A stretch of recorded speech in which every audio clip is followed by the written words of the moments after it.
Day week. Great to see so many people turning out to hear a history talk, the history of our school. I see Dr. Dunlop cheering for history talks. I hope you all are as well. Did everybody get a handout on your way in the door? This is going to be it's nearly a 45-minute talk on the history of our school. I'm going to tell you all about the Trinity story from its beginnings in 1897 all the way up to the present day, and give you plenty of detail of an amazing work of God in the humble history of our school. But because I know some of you are more interested in historical detail than others, I prepared a handout that gives you an outline and a timeline, so that if you ever feel like you're getting lost in the detail, you can refer to the handout and remind yourself of the big picture and where we're going with all this. All right, so immeasurably more than we asked or imagined, the Trinity story. It's amazing what God can do in seemingly out-of-the-way places, through ordinary people, often far below the radar. Think of Mamre, Bethlehem, and Nazareth in the Bible. Or Lindisfarne, Wittenberg, and Gahini later on. Do you remember Mamre and Gahini? Some probably do, some probably don't. Mamre is the place where God visited Abraham in Genesis 18 and confirmed to him the promise that Sarah herself would bear a son in her old age. Gahini is the village in Rwanda from which the massive East African revival spread in the early 20th century. Think of Moses, Gideon, and Mary in the Bible. Or Felicitas the martyr, John Bunyan of Pilgrim's Progress, William J. Seymour of Azusa Street fame. These were podunk places and obscure individuals before the Lord used them to advance the gospel cause. They were off the beaten path. They had unimpressive pedigrees, stutterers, wimps, slaves, tinkerers, women living in patriarchal times. Not many of them were wise, at least not by human standards. Not many were influential, not many of noble birth. They were much like the immigrants who founded TIU in the basement of a church back in 1897. With hardly any English, Trinity's founders left little-known spots in Scandinavia in the hope of better lives and more faithful Christian churches. A few who traveled with them stayed along the East Coast, sinking roots in America's commercial and cultural capitals. But most kept moving to the upper Midwest, settling down in less sophisticated neighborhoods. They were not privileged people. The bulk of them were poor and had paltry educations. They started this school in an out-of-the-way building that no longer even exists. But they believed that God likes to use the weak to shame the strong.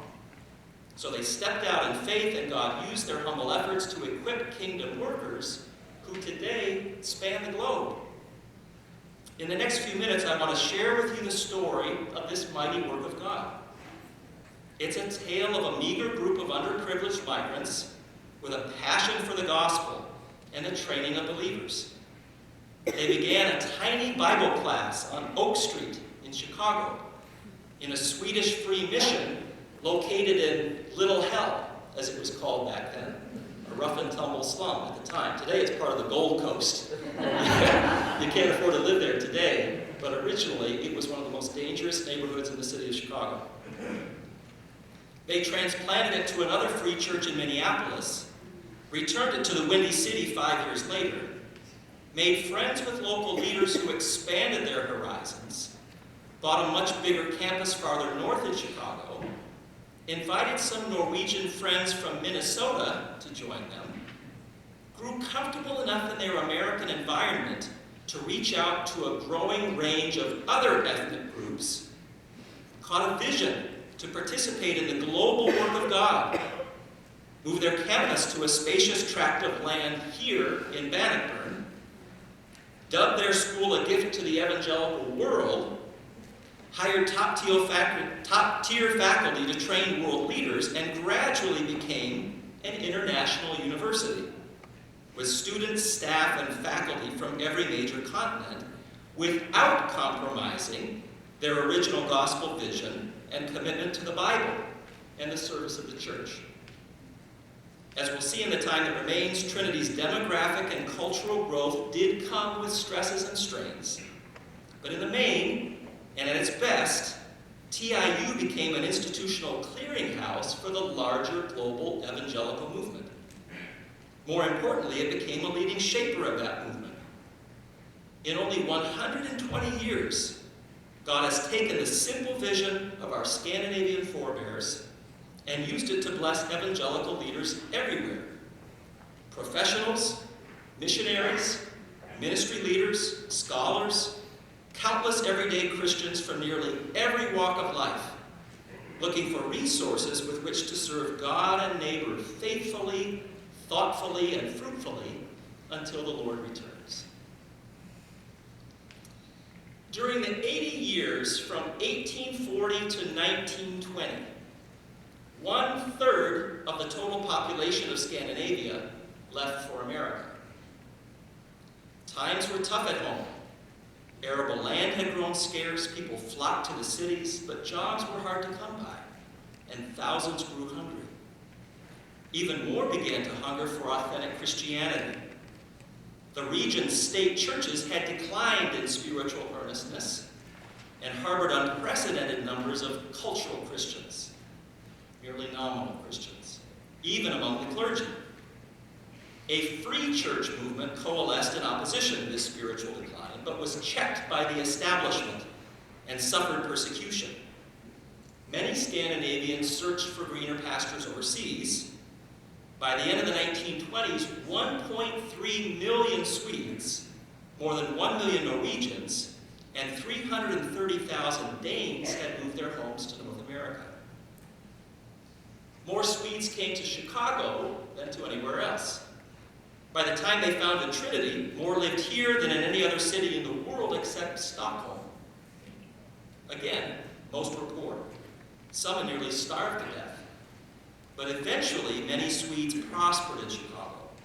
It was often said, in fact, that the Swedes built Chicago, or rebuilt the town after the Great Chicago Fire, as many of them labored in construction.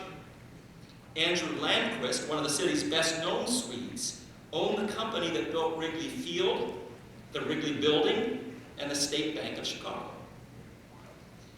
The Swedes who did the most to shape the outlook of those who gave birth to TIU were Carlo Rosenius, Peter Paul Waldenstrom, and John G. Prinsell. Rosenius, a state church Lutheran evangelical, devoted most of his life to revival and renewal. A disciple of the Scottish Wesleyan missionary George Scott, he helped to organize the Swedish Evangelical Mission, a center of renewal within the Swedish Lutheran Church. The Bethlehem Church, started in Stockholm by Scott as a Methodist congregation, but transformed into Sweden's oldest free church, and the influential evangelical journal Pietisten, which is Swedish for the pietist. Waldenstrom was even more important to our founders. Like Rosenius, he led the Swedish Evangelical Mission and edited Pietisten. But unlike Rosenius, Waldenstrom withdrew from his country's state church and led the founding of an association of free churches in Sweden called the Swedish Mission Covenant. He earned a PhD from Uppsala University and taught at both the secondary and university levels.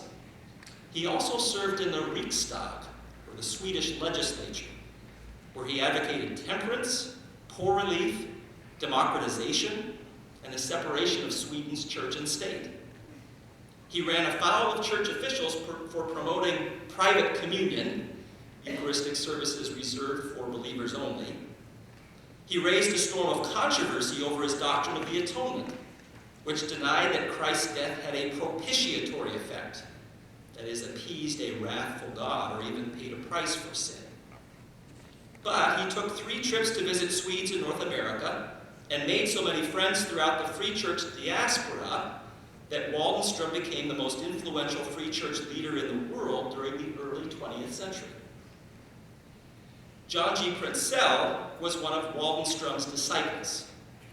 He sailed to America with his parents as a boy, studied Latin, Greek, and math at the University of Chicago, trained for ministry with Lutherans in Chicago, Paxton, Illinois, and later Philadelphia, served Lutheran congregations in Massachusetts and New York, but was defrocked.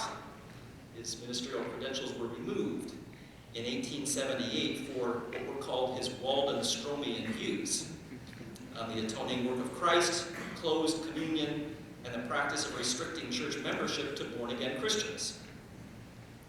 He would later find a home within the short-lived Swedish Lutheran Ansgar Synod, an evangelical body based in central Illinois, which he served as the president of Ansgar College in Knoxville, Illinois. But the synod soon dissolved, and Prinsell participated in the legendary gathering in Boone, Iowa in 1884, from which the Evangelical Free Church came to date its rise. Returning to Chicago, he served as the pastor of the Oak Street Mission, today's First Free Church. He wrote influential pieces in the Chicago Bladet, a Swedish-language weekly covering politics and faith that was housed in the mission. Spent time in Minnesota serving free churches there, and became the first full-time professor and second president of the Swedish Bible School that later called itself Trinity. At the beginning of the free church movement in America, precious few leaders had much higher education. Even pastors acted more as lay evangelists than well-trained ministers of the word. This was due in part to pietistic anti-intellectualism. Would-be students heard from older church members that education would dampen their enthusiasm for ministry, or that Christ might return while their heads were in the books, so they should get busy doing the Lord's work right away. But their lack of education also had to do with poverty and lack of opportunity for immigrants at large, most of whom wanted to improve their lives here, and nearly all of whom wanted to improve their walk with God. Over time, then, many such people came to see that at least some learning in the Bible, Christian ministry, and English especially, would help both pastors and the people in the pews. So the Evangelical Free Church itself started classes for its members in the Oak Street Mission. P.J. Elmquist, the Free Church superintendent who did the most to found the school, and thus is named our first president, Prinsell, and Alex Nordin, who was then the Oak Street pastor, launched a program of 10-week courses at the mission called the Swedish Bible Institute, or Svenska Bibelinstitutet. Back then, their building straddled two adjacent lots, numbered 205 and 207 Oak Street. Built in 1889, it was 54.5 by 109 feet, 2 stories and a basement with a large central hall that seated 800 people, 2 apartments, and 2 stores for rent down below. In 1909, city officials changed the address system in Chicago, after which the mission stood at 218 and 220 West Oak Street, Chicago. And this actually matters to me because my wife and I went hunting for where exactly that location would be. So figuring this out was difficult. But that location is now just north of the Moody Bible Institute, occupied mainly by a baseball field at the Walter Payton Preparatory High School. 22 men and women took the first class, a simple missionary training course in Bible, Swedish language, church history, natural sciences, anthropology, and logic. It's a lot to cover in 10 weeks. They gathered from October through December of 1897, paying no tuition and receiving room and board for roughly $10 a month. Then the school grew in spurts. It was legally incorporated in 1901. 7 years later, the Free Church finally filed incorporation papers. And were founded in 1884, but wasn't incorporated until then. The Institute's own incorporation was dissolved, It became a legal arm of the Swedish Evangelical Free Church of America based in Minneapolis. It moved to Minneapolis in 1910, where Prinsell met with students in the newly renovated 12th Avenue Free Church, which is now the First Evangelical Free Church of Minneapolis. In the fall of that year, a total of 17 young people registered for classes. A cadre of professors helped Prinsell lead the school, not least of whom was John's second wife, Josephine. But tragically, the president's health began to fail. He slipped on a patch of ice and injured one of his hips. He was hit by a car. He almost went deaf. Then he caught double pneumonia and died in 1915. The school had to shut its doors in the 1914-15 academic year, and Josephine buried John's body in Chicago, in Rose Hill Cemetery, a mile northwest of the current location of Chicago's First Free Church. Some feared that the Institute would have to close for good. Its leader had passed away, its enrollments had dwindled, Scandinavian immigration had begun to slow dramatically, and no one knew for sure where the school would find a home. Eventually, however, at a Free Church conference held in Turlock, California, officials hatched a plan to affiliate the school with the Moody Bible Institute, returning it to Chicago. D.L. Moody was a hero to the Free Church Swedes, as our own David Gustafson has documented well. Professor Gustafson's written a whole book about this. Moody never preached in Sweden, but he welcomed Swedish immigrants, helped them gain a footing in the city of Chicago, and mentored one of their important early leaders, a man who by then was the late Frederick Franson, who had worked at Moody Church before itinerating widely as an evangelical preacher, a spokesman for missions, and the architect of several missions agencies, most prominently TEAM. You heard of TEAM, the Evangelical Alliance Mission, which was founded in 1890 as a Scandinavian mission, and today has ministries in more than 40 countries. In the fall of 1916, Gustav Edwards, a missionary to China, was appointed to induce the new enterprise at Moody called the Swedish-English Course. He revitalized the efforts of Prinsell among the Swedes, providing them with access to Moody's large faculty, facilities, tuition-free classes, and connections with church and civic leaders. His students earned diplomas from the Swedish Bible Institute and Moody simultaneously. In the decade or so of the Swedish-English course, enrollment soared to nearly 100. Moody held this program open through the spring of 1930, but in 1925, Edwards led most of its students nearly 6 miles north, reassembling them in a building on the northeast corner of North Hermitage and Berteau. He was not dissatisfied with Moody's hospitality, but recognized that many of his Swedish young people needed a broader and more basic education than Moody offered. The Free Church purchased an estate for the students at 4211 North Hermitage, Chicago. It would soon purchase 6 other buildings in the neighborhood, and Edwards would inaugurate a 4-year high school curriculum for Swedes that paved the way for the building of a Bachelor of Arts program later in the early 1950s. The 2-year Swedish Bible Institute continued, but in 1930, when the course at Moody closed, a 3-year seminary program was added with more advanced offerings in Bible and theology. Officials now emphasized that institute classes were designed for what they called Christian workers, and seminary classes were for ministers and missionaries. The seminary grew at the institute's expense.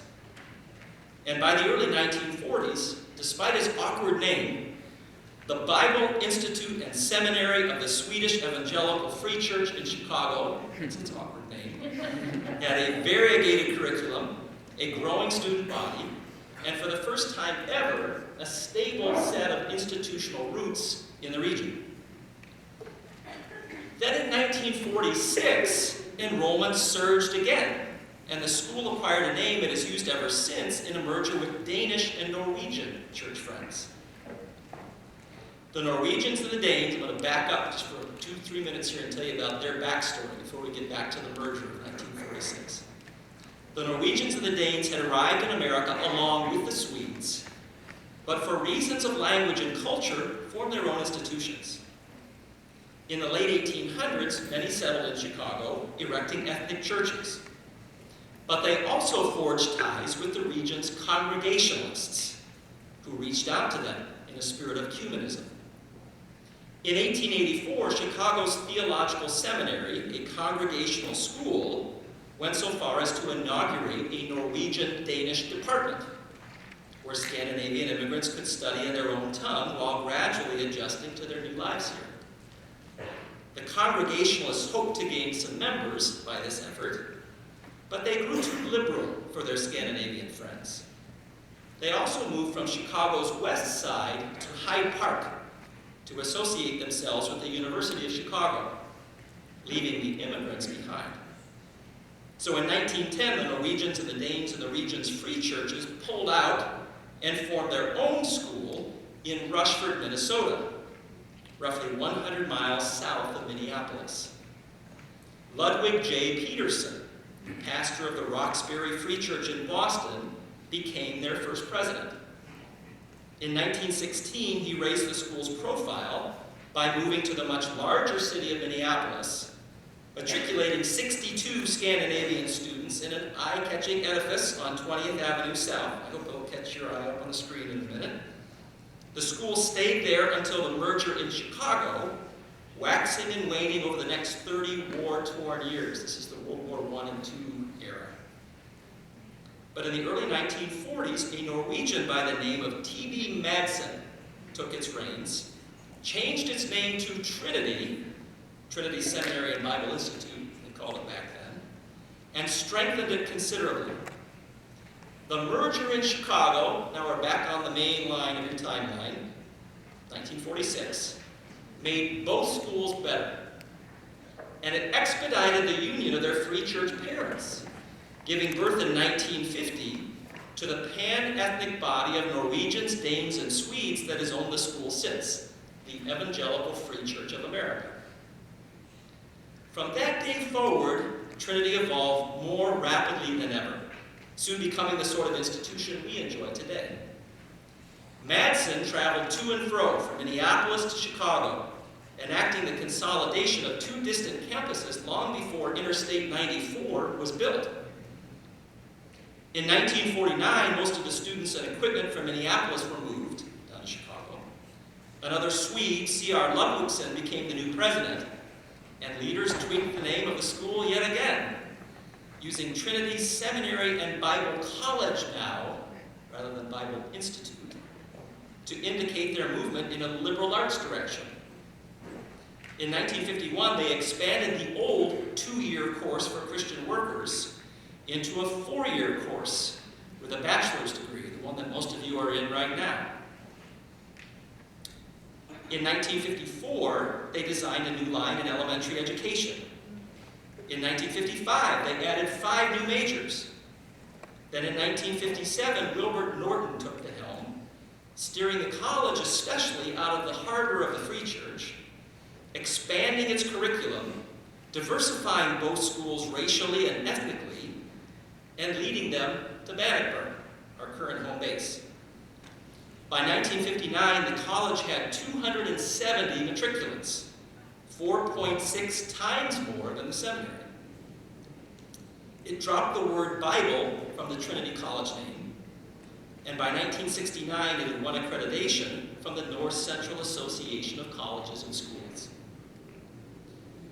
Trinity had always had women in its programs, and even on its faculty, in all of its locations.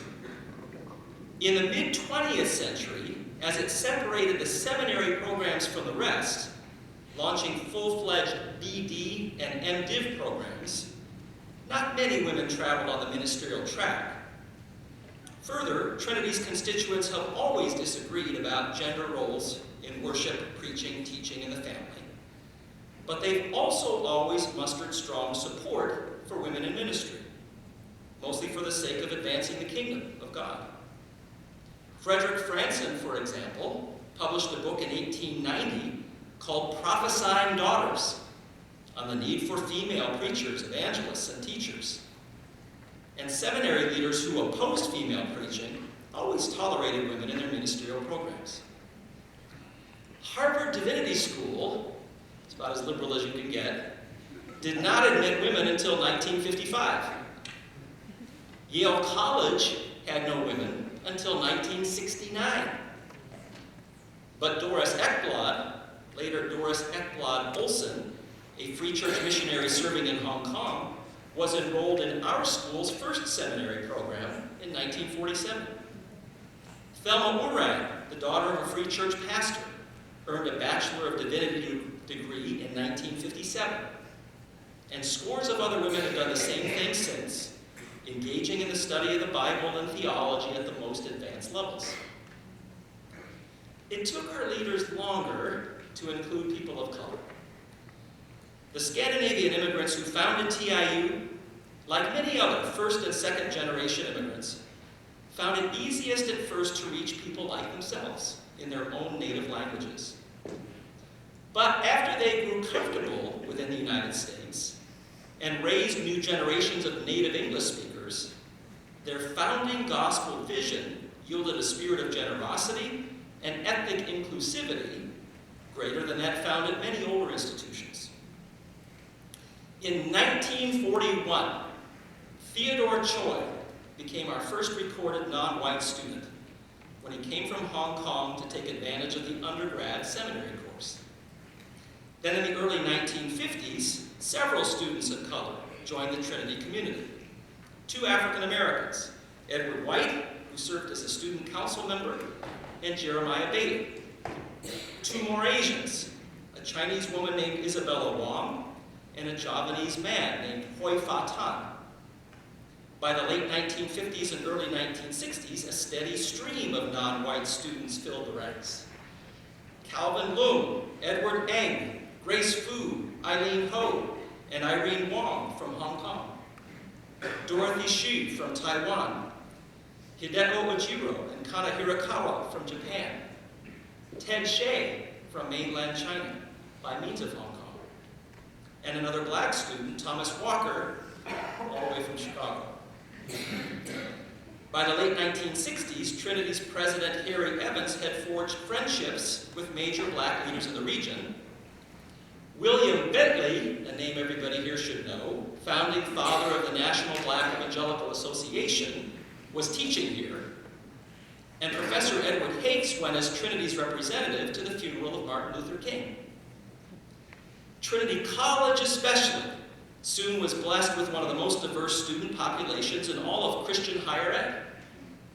And in 2006, TIU received the Robert and Susan Andringa Award for advancing racial harmony, a token of the progress it had made in racial diversity and reconciliation on campus. Such changes came quickly to the Free Church faithful, some of whom worried that the school had slipped their grasp. But eventually, under the guidance of the evangelical statesmen who would steer the school forward through the next half-century, Kenneth S. Concert, Kenneth M. Meyer, Gregory L. Waybright, and David S. Dockery, Trinity blazed a trail on which to cultivate diversity and academic rigor within the boundaries of mainstream evangelical orthodoxy, and did so in a spirit of gospel ministry, missionary zeal, and vital piety inherited from our Free Church founders. During the late 1950s, the school's Board of Regents sought to accommodate its rapid growth, facilitating even greater progress in the future. It explored the possibility of snatching up more lots near North Hermitage and Bertaux in the city. It put feelers out regarding deals in the suburbs. Then a friend of Will Norton in the real estate business persuaded him to drive 27 miles north of his office in Chicago to a farm in Bannockburn, West Deerfield Township, called the Sunset Estate. It boasted 79 acres on the Tri-State Tollway, which had just been completed at that time. A large country home built in 1926, called the Mansion today. 2 other smaller buildings, a stable, and a pool, We had a pool back then. I don't know what happened to the pool. We had. Norton recognized the value of the site right away. Early in 1960, Free Church leaders paid $146,000 for 35 acres of the Sunset property. Its owner, Richard Welch, soon gave the school the rest. And by the fall of 1961, 42 seminary students went to class, hit the books, and even took their meals together in the mansion as the school settled there. In the fall of 1965, the college would accompany the seminary in Bannockburn, moving from the city, ever after calling the Welch farm home. In the midst of all this busyness, Dean Kenneth Concert arrived, perhaps the most important person in the history of the school, with a plan to revolutionize the seminary. A Harvard-trained scholar with a high view of Scripture and a winsome personality, Concert shone brightly in the evangelical heavens. He worked at Wheaton College and enjoyed his life there as the chairman of its Bible and theology department. Officials had been wooing him to Trinity for years. In the summer of 1963, when Concert finally came, he was 46 years old, near the top of his game, and had a great deal of leverage with which to drive a bargain. And friends of mine who were board members back then tell me he did drive a bargain. As Scott Manich notes, our Trinity Scott Manich notes, in the history of the school during Concert's early years, the dean won approval from the Free Church, the board, and the president of Trinity to remake the seminary. He turned it from a Scandinavian Free Church school to a top-tier, world-class destination of choice for earnest evangelical theological students everywhere. It remained orthodox with a strong ministry focus, but raised its sights dramatically, attracting scholarly faculty and energetic students from around the Christian world. As Concert liked to say, it was a love gift from the EFCA to the entire Church of Jesus Christ.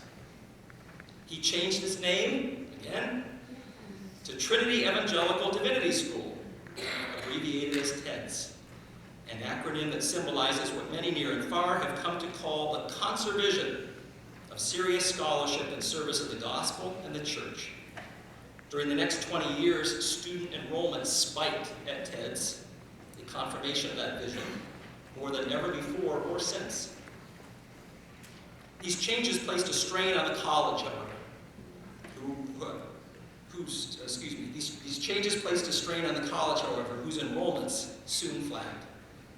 They also placed more pressure on the president and board, who were tasked now with cultivating two separate schools with divergent identities and often different buildings, while developing our Bannockburn campus with integrity. The college almost closed in the early 1960s in the throes of yet another geographical dislocation. The financial viability of TEDS was debated. The president resigned shortly after Concert came. But then in 1965, Harry Evans, senior pastor of the Arlington Heights Free Church, now called the Orchard, who had chaired Trinity's board during its transition to Bannockburn, assumed the role of president and turned things around. He balanced both budgets and increased both enrollments. Then he put his hand to physical improvements to the school. Soon the Welch farm resounded with the clanging of construction. In the late 1960s and 1970s, several new buildings were erected in succession.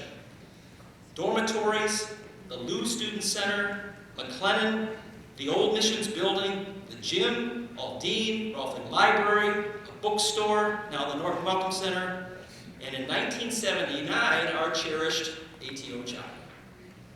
Enrollments were exploding.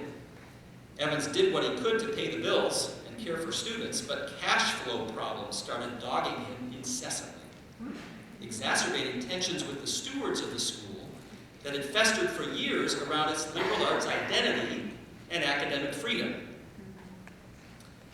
Arnold T. Olson, the Free Church president, charged a delegation to investigate these matters. And in 1974, it submitted a report recommending major changes in the structure of the school. The college should be set apart from TEDS, it suggested, and removed from the administrative order of the Free Church. At a fateful board meeting held later in the year, Trinity's regents agreed. While TEDS would retain its denominational ties, running its own affairs, but answering to the church, the college would be governed by an independent board. 1/3 of that board would be Free Church members. Its faculty would sign the Free Church Statement of Faith. But for all intents and purposes, the school was cut loose. President Evans remained as the leader of the college, but now Ken Meyer, senior pastor of the First Free Church in Rockford, Illinois, admired for his strong hand and business acumen, served as president of TEDS. From a student point of view, life on campus looked great. New buildings abounded, the faculty improved, several sports teams began to taste their first real success. But administrators at both schools found themselves in crisis. Some worried that the college had begun to drift away from its evangelical moorings. Others wondered whether TEDS could sustain further growth without piling up debt and overburdening its staff. In the early 1980s, it even looked as though the college might default on its loans, as enrollment had failed to keep pace with projections used to finance the flurry of new construction on campus. So President Evans, stepped aside early in 1983. Dr. Conser left a job at Christianity Today, the magazine, which he had edited for 5 years to help lead the college. He emphasized the integration of faith and liberal arts, forged more effective ties between the college and the seminary, and laid a foundation on which the college would soon flourish. Then in 1984, Dr. Meyer took the ropes, steering TEDS and the college simultaneously, and bringing the college back under the authority of the Free Church. Thanks in part to Meyer's mettle in the midst of money problems, the schools found their bearings in the late 1980s, alleviating pressure long felt by their leaders, shoring up confidence among their key constituents, and honing an agenda for their institutional lives that enabled them to thrive for years to come. In 1985, nearly 600 students came to study at the college, where enrollment now increased more than 10% per year. Many Free Church pastors stood behind the school again, and many Free Church families sent their young people here. By 1990, 903 undergrads enrolled in the college, and across the way at TEDS, registration started cresting at an all-time high.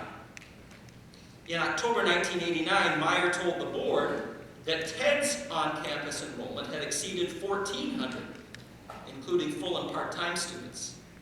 And with summer school and continuing education courses booming, total enrollment was approaching 3,000. TED's budget still strained beneath a burgeoning student body, but Meyer had a plan to attenuate the load that he believed would soothe growing pains at most schools. The idea of turning Trinity into a small university had been floated in 1971 by Conser on the board. But realization of that thought did not begin until the 90s, when Meyer and his board sought to streamline their campuses, eliminate redundancies, tighten up their budgets, supporting their expansions more efficiently. In the early 1990s, Meyer unified his cabinets, tasking every manager with running operations put in his or her portfolio at both of the schools simultaneously. He retired soon thereafter in 1995, but by the time he stepped aside, he had raised the umbrella later called TIU. Another pastor of the Arlington Heights Evangelical Free Church, Dr. Greg Wainwright, succeeded him in office and carried that umbrella into the 21st century. But by 1996, TIU had come to be. Wainwright served as the president of both schools together. They retained their former names, activities, and faculties, but shared a common board, administrative flowchart, and allegiance to the Free Church. They also shared a student body of nearly 4,000, more than 500 employees, and a budget in excess of $25 million.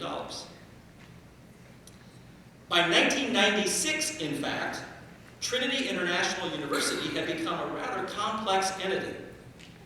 In addition to the college and divinity school in Bannockburn, it ran a small campus on the south side of Chicago, founded in 1983 for the training of urban ministers. A school in South Florida, adopted in 1989 when Trinity assumed responsibility for what had been Miami Christian College, and a number of extension sites at home and overseas, dating back to the early 1980s. Then in 1997, it inaugurated a graduate school to complement TEDS with a mission to serve professionals in non-church contexts, initiating master's degrees in bioethics, diverse learning, leadership, teaching, and counseling psychology. It took control of what became the Trinity Law School, founded in 1980 by a former TEDS professor, John Warwick Montgomery, as the Simon Greenleaf School of Law in California. And it cultivated the growth of more extension sites. By the year 2000, TIU offered classes and supervised campuses in several different places. And it featured what were fast becoming marquee programs and outreach centers from its Bannockburn campus. The college developed a 3-year bachelor's degree, online programs in psychology, business, and ministry, and an advanced pre-seminary program with TEDS. The Divinity School fast became one of the world's largest sites of theologically based PhD-level research. Its traditional D.Miss, it's the Doctor of Missiology, launched in 1977 under the guidance of the missionary scholar David Hesselgrave, had morphed by the early 1990s into a PhD in intercultural studies with the help of Ted Ward, who had come from a 30-year career at Michigan State.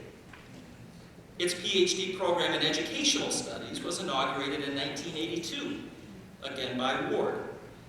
And its largest PhD in theological studies opened in 1987 under Dean Consor's leadership. The school's outreach centers, which attract hundreds of visitors to campus every year, tens of thousands to our websites, came hard on the heels of the PhD programs.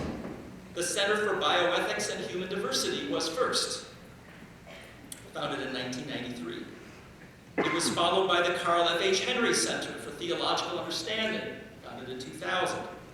The Jonathan Edwards Center, 2010. The Center for Transformational Churches, 2015. And the Paul Hebert Center for World Christianity and Global Theology, 2016. Over the past 20 years, TIU has grown more international than ever, with support from presidents such as Wainwright and Dockery, and wisdom from its international deans, Tienu from Mali, Upper Volta, today's Burkina Faso, and later the Ivory Coast, and our current TEDS dean, Graham Cole, from Australia, with a brief stay in London as well.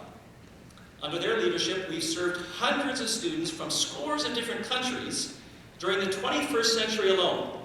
A few stats, stick with me, I'm going to give you too many numbers, but I want them to have a cumulative effect. In fact, by 2015, TIU embraced 23,000 alumni in its international family from 89 countries. South Korea had sent the most of its international students, 371 by 2015, followed by Canada, 171, China, 93, including Hong Kong, India, 70, and Germany, 69. But many other nations had sent dozens to our doors.